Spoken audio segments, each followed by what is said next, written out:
Hello, sweets, and welcome. Thank you so much for taking your time to chat with us today. So, my first question to you will be: did you generally think you would stood a chance to make it to top 5? Yes, if it wasn't for some of the decisions I made in the house, maybe with saving someone or fighting with someone, yeah, definitely. But I do not regret it. But how have you been since you got evicted? Anxious, honestly. I was good earlier on, but now I'm kind of anxious seeing how people react. And I was really anxious about how my girlfriend will react to everything. So it's the cuddles. She lost it with the cuddles, bro. I don't think she's happy with the cuddles at all.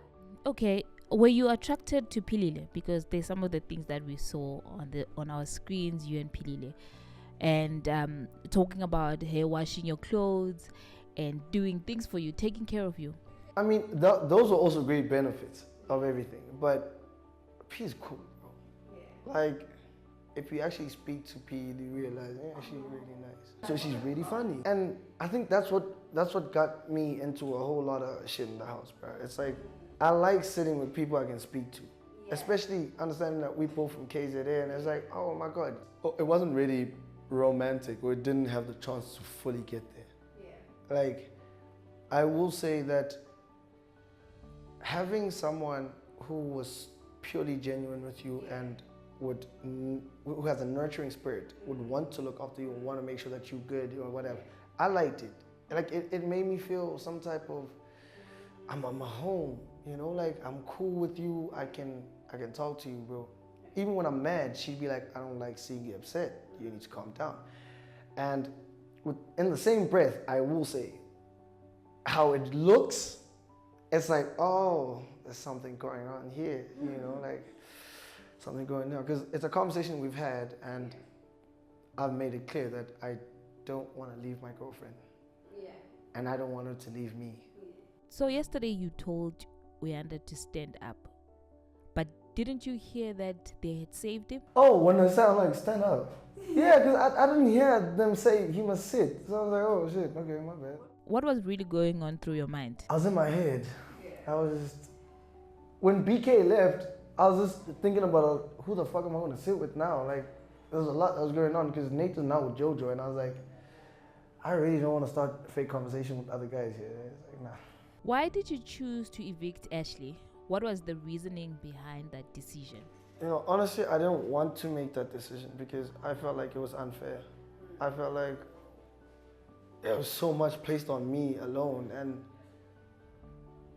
I like Ukuluva. Personally, I like Ukuluva. He's a cool dude, and we get each other. Like, I get you, you get me, we cool. Ash, it was more strategic more than anything. Ash and Sweet were very strong together. Like, they were really strong. Like, it's just the strategic move for you to move forward, to make room for you in the top 5, would be to take the 2 strongest people out. So make room for you. Literally, that was my reasoning. It had to be strategic. Especially when they were together, they were really strong. You could hear from the screens, it's like, oh shit, man. So when you hear those screams and you hear people shouting, how does it make you guys feel? It really put fire under you, because like, oh, I can't get in a couple there. I'm dating someone, so it's like, I'm not gonna get in a couple just to try compete with that. So I was like, hey, bruh, I have to be strategic with this. Someone has to go for it to be room. When that decision came about, I was stuck between Mtugu,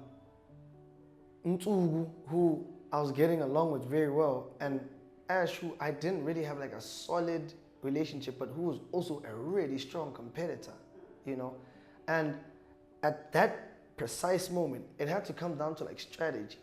Like, in the long run, do you think you can take Mtugu? Yeah, chances I can probably take Mtugu, maybe in whatever. In the long run, do you think you can take Ash? Ash was coming with it. Wages, she was really smart in wages. She was very creative. And that for me was like, I had to go with the most strategic move. I mean, I've got nothing but respect and love for her, and it was not in bad faith or anything like that. It was just a matter of, I needed to make the best strategic move for me. I mean, we're all in the game and we're all trying to force ourselves to get to the top. If I leave everyone who I feel is stronger than me, even though there were clashes or misunderstandings, it wouldn't have just been a misunderstanding. Because even with Tsugu and I, we've had misunderstanding, but I still chose her. It didn't necessarily boil down to misunderstanding, but who's the stronger opponent? When you actually get like B says, who's the stronger opponent? I mean, we're all gunning for that 2 mil, you know? So, Ntugu, I viewed it this way. Ntugu's mouth or Ntugu's attitude was either going to get it tripped up. Ne? Ash, Sweet could handle Ash. At some point, he had a proper controlled and, you know, she wasn't really a problem or wasn't causing any issues with anyone. You mentioned going for Guluva's heart by evicting Ashley, and now you spoke about going for his head. What did you mean by that? It wasn't Guluva. It was the Uyanda and Abobo. Oh. They were beefing with the guys. Oh, okay. So when I told Ezra, I think it was a conversation with Ezra, or was it Mel? Yeah. 2 to the heart, 1 to the head, is what Ezra said.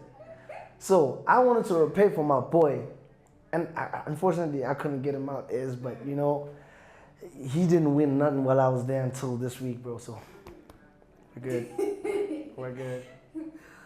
Okay, so tell me, what was behind your issue with Guluva and Ashley over the pies Philile gave to Sipali? Why were you ready to fight them?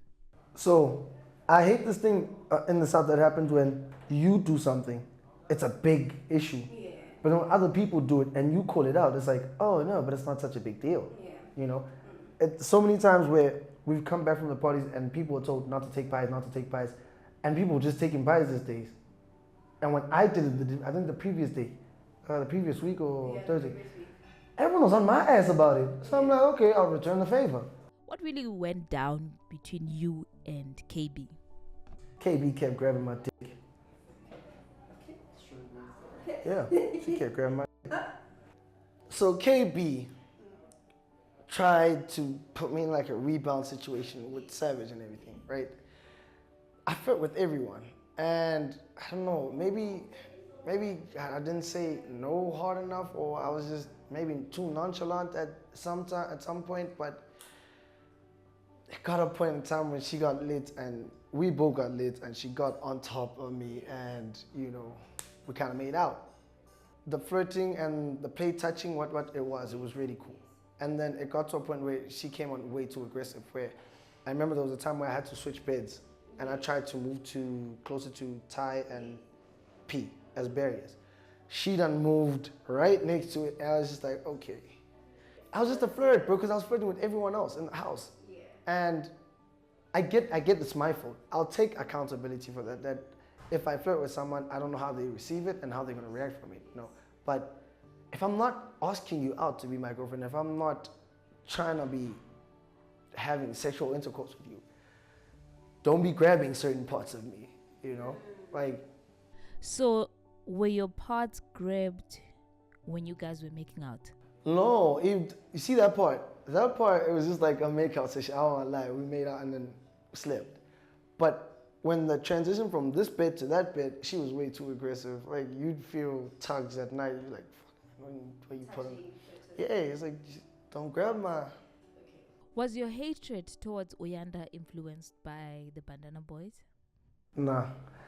When he started having issues with how we did things, especially when everyone was together, he started making it seem as if like we're alienating him from eating in the same bowl or whatever, or he trying to push an agenda from eating on the same bowl when it wasn't.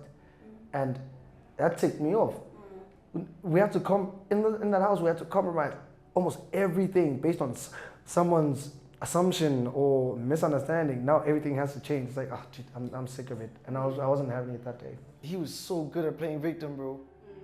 There were times where he'd utter things during the course of the day, here and there, here and there, here and there. And of course, we're trapped in the same house. We don't know each other. We're not friends. We don't know each other, anything. It'll build up, and get to the point where I get mad or get frustrated. And when you call him out on it, he's now being attacked. He's now being judged because of maybe his past or what. And it's just like, you know, it makes it very hard for you to have a conversation with him, like a genuine, serious conversation with him, because he can get away with so much shit talking. And it's like, when I do the same, now you want to cry wolf. Like, come on, bro. Okay, so what made you to start wearing the bandana? South Africa. And I'll say this again, guys. I'm balding, bro. My hair thinning, and there was no hair dye. So in my head, I'm like, fuck, I can't be crusty like this. Sipali was wearing it this way. And I'm like, I've never seen someone wear it that way.